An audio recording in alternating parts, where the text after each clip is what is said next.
Hi, I'm Jameson, and welcome to my channel. I'm an award-winning writer. I've written for the New York Times, the LA Times, the Washington Post on topics relating to chronic illness and disability. If you're into such topics, please subscribe to my channel and hit that bell icon so you get notified whenever I post a video.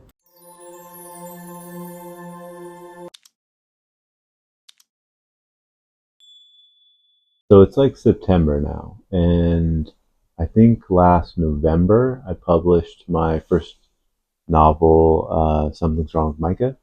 So that was almost a year ago, and I remember when I published it, I was really excited, and I was just thinking like, this is gonna just snowball, and I'm gonna like publish at least one other book, maybe like two this year, and that didn't happen. Yeah, that definitely didn't happen. But I'm not like beating myself up about it. I guess it's more of just it is what it is. And I mean, on one hand, I kind of look at it in terms of like, well, like prolonging the publishing of it isn't necessarily a bad thing because you're putting that much more time and care into like perfecting the book, um, and also procrastinating. But yeah, I can't really tell if it's more procrastination or more perfectionism, or maybe it's a bit of both. Probably a bit of both. Maybe the hardest part is sort of feeling like there's a kind of like a FOMO about not publishing as many books. I mean, I see some indie authors who publish like six or 10. Is that right? I mean, I think some people publish that many. 10 books. I don't know. Maybe that's an exaggeration, but I know that some authors do publish like at least five, maybe more books a year, which sounds like a lot. I mean, that's like one every 2 months. You can't pay attention to that, and you kind of just gotta like go at your own pace. I mean, like I'm sick. I have chronic illness and disability, and it's like that's just my reality. So like I'm not gonna be able to keep up with healthy people, healthy authors, healthy writers. But the fact that I can write at all, that I can publish a book at all, I mean, that's just, in my eyes, something to be proud of and to celebrate. So that's what I'm trying to focus on, just being grateful for what I can do and not competing necessarily with other people, which is hard because I can be a competitive person. So it's like very much going against the grain of my personality, I guess you'd say. But it's also but I'm also like a grateful and a humble person, so I can kind of also be in that headspace of like, well, you know this is my reality and I'm just going to make the best of it. So that's what we're focusing on. So anyway, now that I've spewed all that out of my head, I want to talk about the book that I've been working on. So, and maybe I can kind of just like work through some stuff. I've actually like had decent drafts of the book for at least a year, if not longer now. But so I'm really in the editing phase, and I've kind of been struggling because it would be nice to have more editorial help on the book because if you're not a writer or if you're a new writer, you may not know that like editors are a key, crucial element to publishing any work of any substantial merit. It's like you need editors. No matter how good of a writer you are, you need a good editor. You can be the greatest writer in the world, but if you don't have an editor, both a developmental and a copy editor, I mean, those are two very different things, but they both help in very crucial ways. So anyway, I'm kind of like past the developmental editing part of this book that I'm working on right now. I'm kind of in the like line editing, almost at the copy editing part. So, and I kind of wish that I had. I think at one point actually I did hire a developmental editor for this book, and but I think it could have maybe used some more. But like editing is expensive. Hiring editors is expensive. I mean, it costs like thousands of dollars, and for good reason. I mean, the editors put in a lot of time. They like comb through. They spend hours reading it and making notes. So it's like that takes a lot of time, and then it takes a lot of money. So if you're an author, if you're an indie author, you have to shoulder the weight of that money. You have to take on that financial burden, and the hope is that you'll make it back when you publish the book. And so this book that I published, Something's Wrong with Micah, in January, um, I'm not really a good math person, but I don't think I've made my money back on that yet. I might be getting close to it, but it's like a year late. I mean, it's like it could take a year for you just to make your money back, let alone like a profit of any kind. So, those are just things that you kind of have to have in your mind as you're thinking about publishing a book. And so those are things that I'm thinking about while I'm getting ready to publish this next book. And so maybe that's why I kind of maybe skimped out on some of the editing. I did hire one editor at one point, and I'm going to hire a copy editor. So that's the other thing. It's like I know that I no matter what I want to hire a copy editor, because copy editing is just something that like I cannot do. I can do developmental editing. It always helps to have somebody else do the developmental editing, but copy editing I just cannot do it. That is a special type of editing, special type of editor that like outside of my my realm of expertise. So I know I'm going to need a copy editor, and that's probably going to cost, I would say, probably somewhere in the $1,500 range. $1,500, which sounds like a lot of money, and it does take a while to make that money back. So I'm just keeping that in mind. But in the meantime, I'm trying to get it to the point, because basically you want like the story, you want even, the structure of the novel to be pretty much set before you send it to a copy editor. So you don't want to be like making structural or developmental changes after or during the copy editing phase. That would just be a nightmare. So I'm trying to, without really any outside help, trying to do like the line slash last developmental edits on the manuscript right now, and that is taking me a really long time, a lot longer than expected. And now I lost my train of thought. That happens a lot. Okay, so there's a few reasons for why it's been taking me so long to get to that last copy editing stage. And I think one reason is I'm just so easily distracted lately.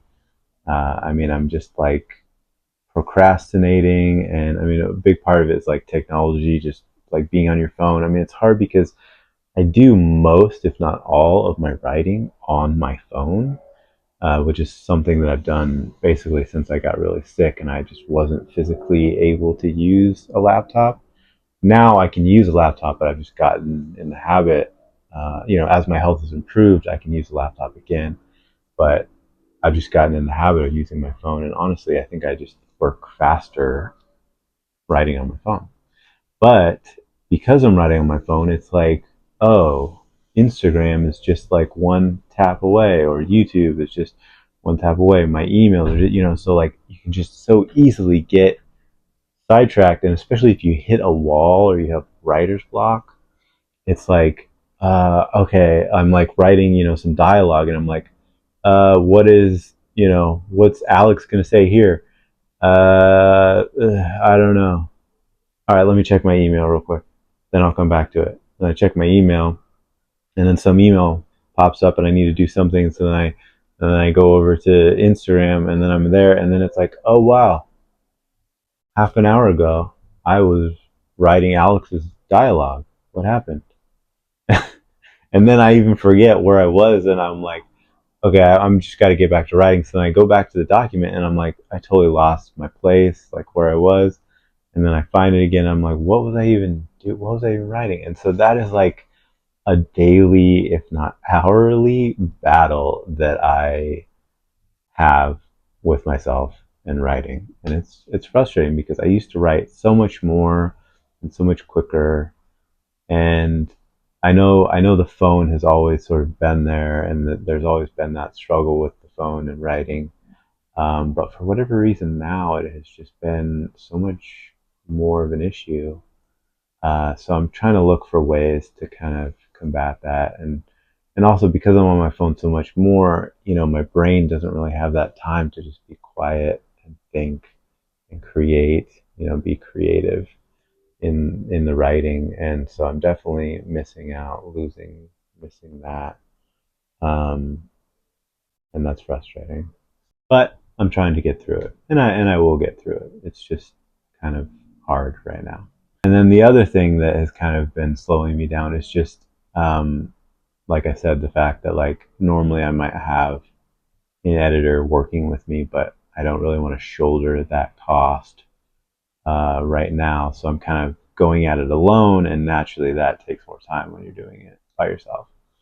So there's that. One thing I thought about doing, and I still might do, is do like a Kickstarter campaign. I know a lot of indie authors have been doing that, where they do a Kickstarter campaign to sort of pay for those editorial costs along with the other publishing costs related to the book, like the cover design and all that stuff. So, I've been very much being like frugal with the costs of this next book. And I think that's, good, but it also kind of prolongs the timeline, I guess. It's hard to put out a book fast if you're not spending money. Um, but I do want to, I want to like do this. I want to, make a career out of publishing books. But I need to like at least make my money back on the books I've already published before I keep putting out other ones. Otherwise, it's just a hobby in which I'm losing money, which, I guess that's okay unless you're losing so much money that you can't do it anymore, which could be the case if I don't make money. So anyway, those are the issues I'm playing with or facing right now. So let me tell you a little bit about the book, because you're probably listening to this thinking like, okay, great, what's this mysterious book about? Well, it's another young adult book, like Something's Wrong with Micah. It's a young adult novel, and it is a multi-POV book. So you have three different characters, three different POVs, and the chapters are broken down by character. So, like the first chapter might start with Alex, and then there'll be Sydney, and then there'll be Riley, and then it kind of like, not randomly, but it just kind of shuffles between each character. So each chapter is in the POV of a different character. So, it doesn't necessarily go in a sequential order either. So, it could be Alex, first chapter is Alex, then there's Sydney, then there's Riley, and then maybe Sydney again, and then Riley. I started out writing and I was like, I gotta make it like perfect order, sequential, so that every character has the same amount of chapters and they go in the same amount of order. And then I think probably the editor I was working with was like, you don't have to do that. It's pretty unnecessary, actually. Like, the reader isn't really going to care or even necessarily notice.